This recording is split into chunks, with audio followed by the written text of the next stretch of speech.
हामी सबै एउटा यस्तो अनौठो यात्रामा छौं जहाँ फर्किने कुनै बाटो छैन र पाइलाहरू कहिले रोकिँदैनन्। हरेक बिहान सूर्य उदाउँदा हामी एउटा नयाँ दौड सुरु गर्छौं, कहिले सपना पूरा गर्ने नाममा, कहिले अभावसँग लड्ने नाममा, त कहिले अरूभन्दा उत्कृष्ट देखिने होडबाजीमा।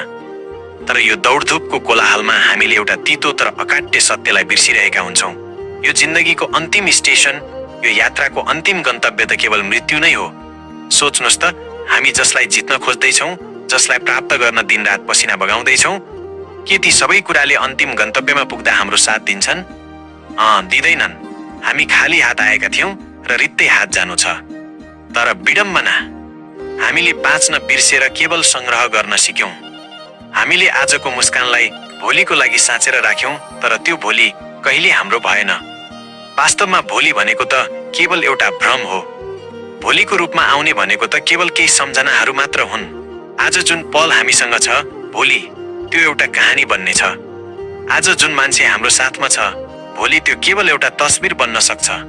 समय यति बलवान छ कि हामीले अब म बाँचु कि भनेर सोच्दा सोच्दै यसले हामीलाई धेरै पछाडि छोडेर अघि बढिसकेको हुन्छ। हामी समयलाई पर्खन्छौं, तर समयले कसैको अनुहार हेर्दैन। त्यसैले मित्र, जिन्दगीको यो यात्रामा रमाएर हिँड्न सिक्नुस्। बाटोमा भेटिने ससाना खुसीहरूलाई अपमान नगर्नुस्। एउटा चियाको कपमा झुल्किएको घामको किरणमा रमाउनुस्, बाटोमा भेटिएको पुरानो साथीको मुस्कानमा रमाउनुस्, आफ्ना परिवारसँग बिताएका ती साना तर अमूल्य पलहरूमा रमाउनुस्।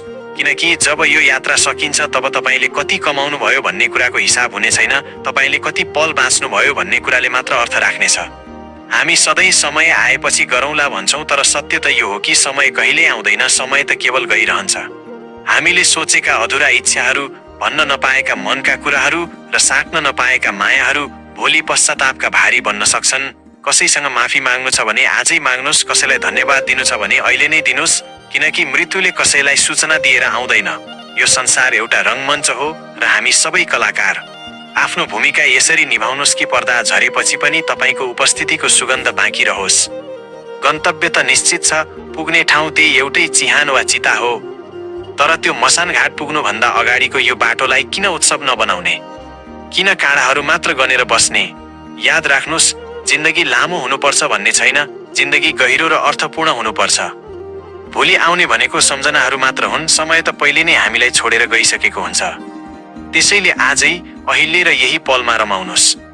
यो सास, यो धड्कन र यो मुस्कान नै तपाईको वास्तविक सम्पत्ति हो।